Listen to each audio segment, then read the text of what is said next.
Halo semua, masih ingatkah kalian dengan Ace, karyawan pada perusahaan TT Company di video sebelumnya? Kali ini, Ace mendapatkan tugas, yaitu menghubungkan komputer dengan berbeda VLAN agar dapat saling berkomunikasi dengan menggunakan router. Ace kembali browsing menggunakan BebekGoGo dengan keyword cara berkomunikasi berbeda VLAN. Kemudian, BebekGoGo memberikan dua informasi, yaitu mengenai trunking dan interVLAN. Trunking adalah sebuah konsep di mana sistem komunikasi dapat menyediakan akses jaringan untuk banyak klien dengan berbagi satu set garis atau frekuensi dengan menggunakan kabel antar switch-nya. Pada trunking, diperlukan sebuah native VLAN, di mana native VLAN ini adalah VLAN yang didesain untuk mensupport switch jadul atau switch-switch lama yang tidak mengenal sistem tagging seperti pada standar IEEE 802.1 key. Untuk dapat mengkonfigurasi trunking pada switch, kita masuk ke dalam global konfigurasi mode, kemudian masuk ke port interface yang terhubung antar switch, kemudian mengetikkan perintah switch port mode trunk, yang dilanjutkan dengan switch port trunk native VLAN 99, yang biasanya VLAN 99 adalah dijadikan sebagai native VLAN. Dan terakhir adalah mengizinkan VLAN mana saja yang boleh melalui trunking tersebut. Selanjutnya, dipelajari metode yang bernama interVLAN.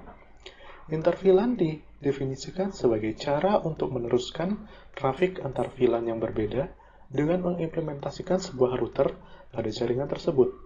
Dengan menggunakan interVLAN dan router ini, maka komputer yang berbeda VLAN akan dapat saling berkomunikasi.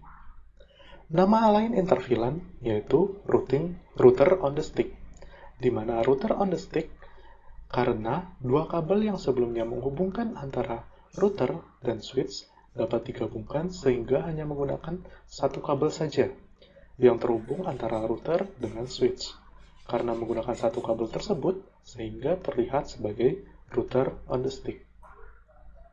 Cara untuk mengonfigurasi router on the stick ini atau interVLAN adalah dengan membuat sebuah subinterface, di mana caranya adalah dengan masuk ke global konfigurasi mode, kemudian mengetikkan interface penghubung antara router dengan switch dengan diakhiri .10, .20, dan .99. Seperti contoh misalkan interface gigabit Ethernet 001, .10. Kemudian kita memberikan deskripsi yaitu default gateway untuk VLAN 10.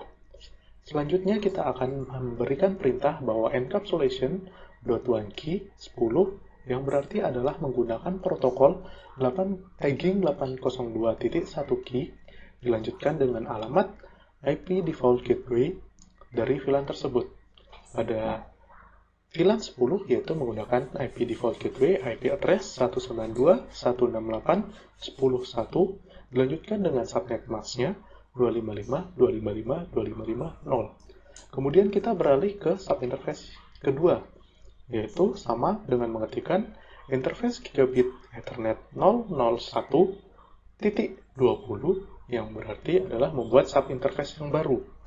Dilanjutkan dengan deskripsi default gateway-nya, kemudian menggunakan protokol enkapsulasi .1key 20 yang berarti adalah protokol tagging IEEE 802.1 key ini akan digunakan pada VLAN 20. Dilanjutkan dengan IP default gateway 192.168.20.1 untuk VLAN 20.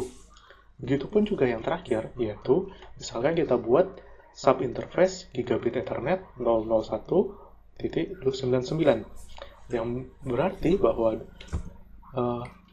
kita menggunakan subinterface ini untuk melewatkan VLAN 99. Jangan lupa menggunakan enkapsulasi .1key 99 serta IP default gateway-nya. Setelah semua subinterface itu dibuat, maka jangan lupa untuk mengaktifkan interface utamanya dengan cara masuk ke interface Gigabit Ethernet 001, kemudian jangan lupa dikasih deskripsi agar apabila ada maintenance di kemudian hari kita tidak akan bingung. Lalu kita akan mengaktifkan port tersebut dengan no shut atau no shutdown. Begitupun caranya untuk mengkonfigurasi sub interface dan interVLAN ini. Oke, saat ini S sudah memahami mengenai trunking dan interVLAN. Maka S akan mencobanya pada jaringan perusahaan tersebut. Apabila teman-teman memiliki tugas atau masalah yang sama dengan S, teman-teman bisa mencoba metode trunking dan interVLAN ini. Sekian dari saya, terima kasih.